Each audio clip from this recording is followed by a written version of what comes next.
everybody. I don't know if you can see that young gentleman down on the distance, but that's me. I'm using this little $40 recorder that I found at Target. So today we're gonna go on a walk. We're just gonna talk about some stuff. I was gonna take you to this beautiful, beautiful trail up in the hills, the Wichita Mountains or Wichita Trail or something like that. I should have looked it up. I'll put it on the screen. It was gorgeous, but I was a bad soldier today. I didn't do any type of route or zone or area reconnaissance. I just assumed that I could go there and that it would let me fly my drone there. Lo and behold, ya boy messed up. That's a protected land, so can't fly there. But here I can fly. And I don't know if you can hear the drone now. Let me bring it down a little lower. Can you hear it? Yeah. So now we're at this park. Give you a little view. It's close to the military base, so I can't really go too far, too high or too far out, like west or north. So we're gonna kind of stay around the, the old park. Should probably do some stretching, so let's stretch, get it limber.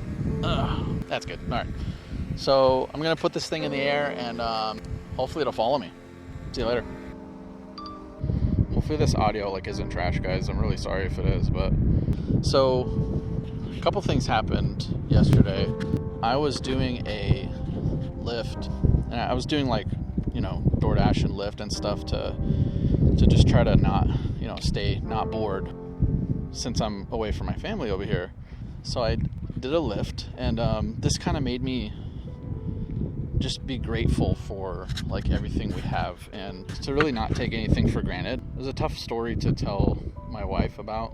Kind of just overall just really kind of messed with my brain a little bit. Honestly, I'm scared to fly over the water because there's so many seagulls around here, and I really don't want them to touch my drone and all the geese and make it fall in the water because it's cold and I'm not gonna swim. Okay, well maybe I might swim after this drone just because it's expensive, but we'll see what happens. So yeah, I kind of experienced something, and it helped me to not take anything for granted.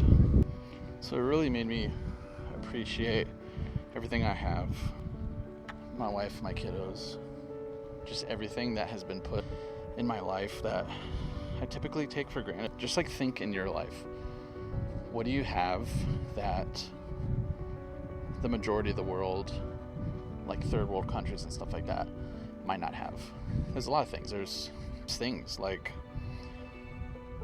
a roof over your head, clothes, just the fact that I'm out here flying a very expensive drone out in the public it just kind of speaks volumes. Sounds like it's coming from a place of privilege, but really we don't really know what we got until analyze what other people have gone through and their life situations and stuff like that. Just the fact that we can practice whatever religion we want. We have the ability to just have as much free speech as we want. There's just so much that we just don't really see the value in it all the time.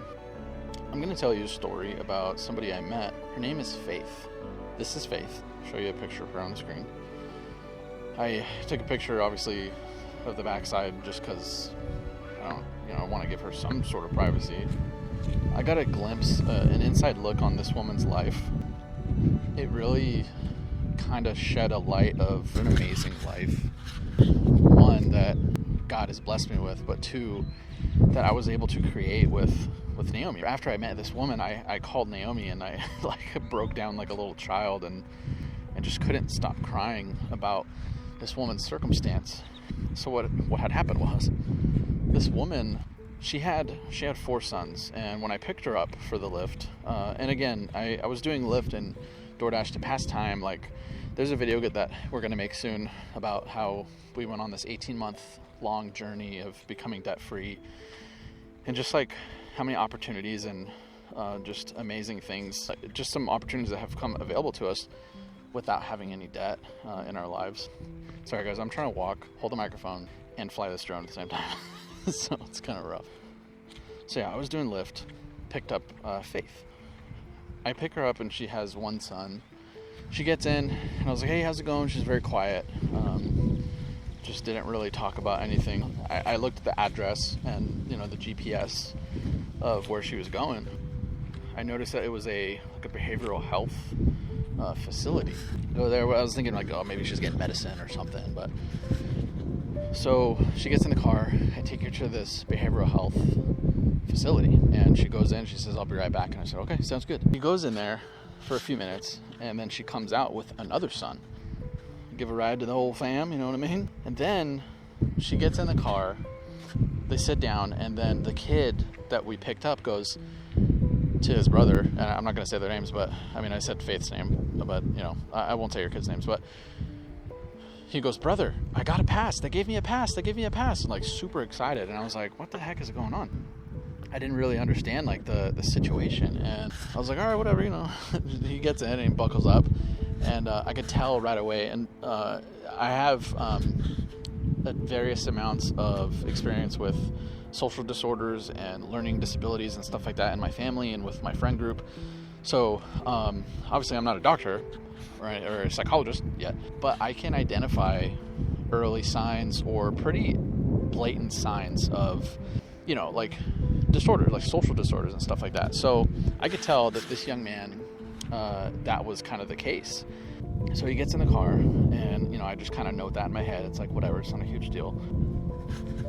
He goes, he's talking about his experience and the food that they serve, and I was like, cool. Sounds like he's in there for some sort of treatment. And then she's talking about his past and everything they're going to do and the food she's going to cook him and all that stuff. And then she goes, tomorrow you get to come home too. And his eyes lit up and he goes, Mom, I get to come home tomorrow? I get to come home? And she goes, no, baby, no. You're going to come home tomorrow again on a pass. Like you're going to get another pass. And it just tore that little man's heart up. Like, he got hit by a ton of bricks thinking he was going to come home, and turns out no, he has to go back to that treatment facility. And look, I don't know the circumstance of why he was there. I don't know if it was court ordered, state ordered. Maybe she was struggling to kind of help him develop, and that's just a course of action she took. I don't know.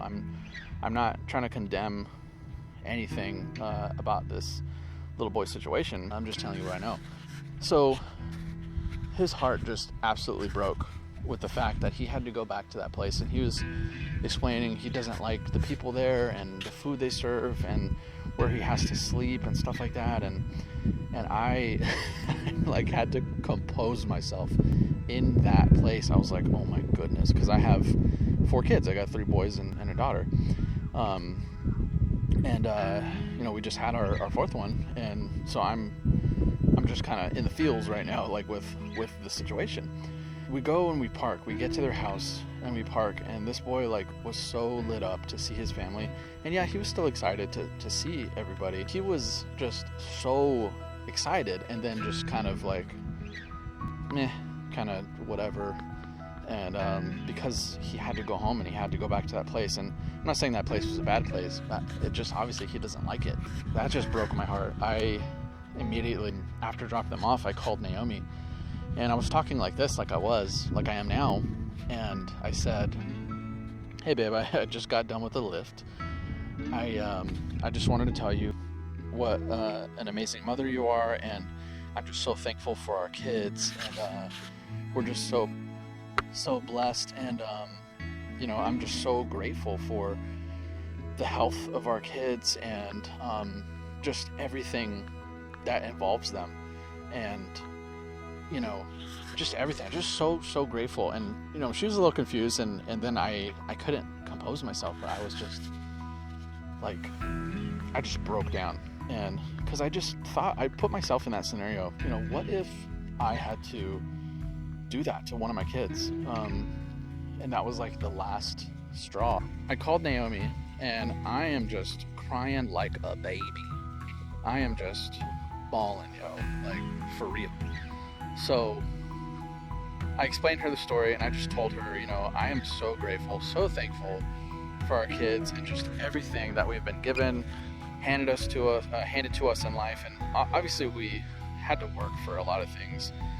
Like I mentioned, the whole 18 months of getting out of debt was quite the experience. I can't wait to make a video about it and talk about it. But just when I compare myself and my family and everything to Faith's situation, I was just floored that, one, she was so calm about it and didn't seem, to me, like, I kind of used my discernment, and I kind of took a look into her heart, and I really don't think that she wanted to do this.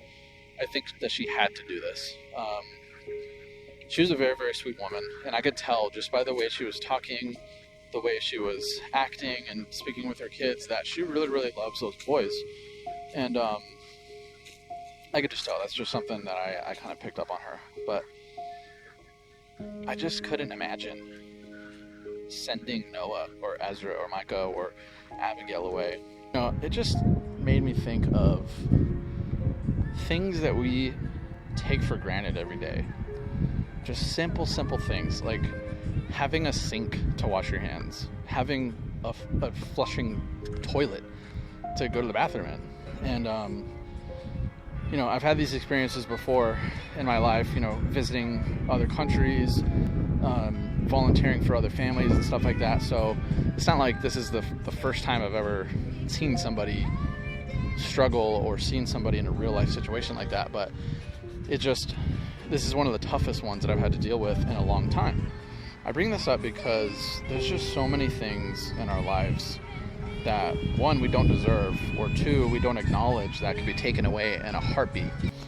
I feel like we compare ourselves to everyone around us, and that's fine. That's not unhealthy, but it becomes unhealthy when you compare yourself to somebody, or compare your family to somebody, or your situation, your finances, something, and then you feel bad about yourself, or you feel down, and you feel that you haven't accomplished anything, or that you're doing something wrong. That's unhealthy. But it is healthy to surround yourself with the type of people that are going to lift you up, that are going to make you a better person. There's an old saying, if you hang around a barbershop long enough, you're going to get a haircut. So to me, how I interpret that is, you always want to surround yourself with successful people, with people that have dreams, have aspirations, have the drive to go and do something better than themselves or bigger than themselves. Because if you're around those people all the time, like if you're trying to lose weight and you hang out with somebody that eats McDonald's every day, you're probably not going to lose weight.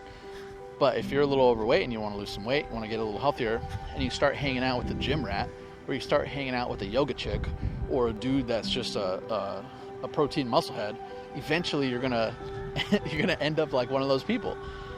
And when we have our situations in life, we tend to just compare, and then shame ourselves. And then that doesn't help the situation at all. That doesn't make us any better. It actually makes us worse, because now we're down on ourselves. Our self-esteem goes down. We're depressed. Our dreams are not becoming goals because there's no action and all that stuff. So that's just something I wanted to mention. Let's move on. So in life, we hit a bunch of walls all the time. You can call them obstacles, call them distractions, call them walls. But we always hit a point, but we hit a fork in the road. Look, see that? See that fork? We hit a fork in the road, and we have two options: go this way, or we can go this way. Whatever you decide, most of the time is okay. You just need to make a decision. Indecision is worse than making a bad decision. When you fail to make a decision, you're just stuck in the same spot that you were in the first place. And typically, that's not good, because you don't want to be there. So the first step is making a decision, whether it's right or it's wrong, because guys, if you make a wrong decision, guess what? You can correct it. All you have to do is make a better decision following that decision you made. But what tends to happen is we hit these forks in the road, hit these obstacles, and then it stops us dead in our tracks. And in the military, as a scout, when you get to an obstacle, you have several options. You can go around it, you can go under it, you can stop, turn around, you can find an alternate route. But one of the other things you can do is go right through that thing, and you reach that obstacle, you go right through it. And sometimes in life, the best thing to do is to just reach the obstacle, meaning that obstacle you're facing, it hits you like a ton of bricks, right? And your first decision is to freeze. So you got fight, flight, or freeze. Those are the only three options we got in life when it comes to things like this. And we tend to just freeze. But what we need to do is act. You choose one of the other options. It's okay to run. It's okay to fight. But when you get those obstacles, don't freeze.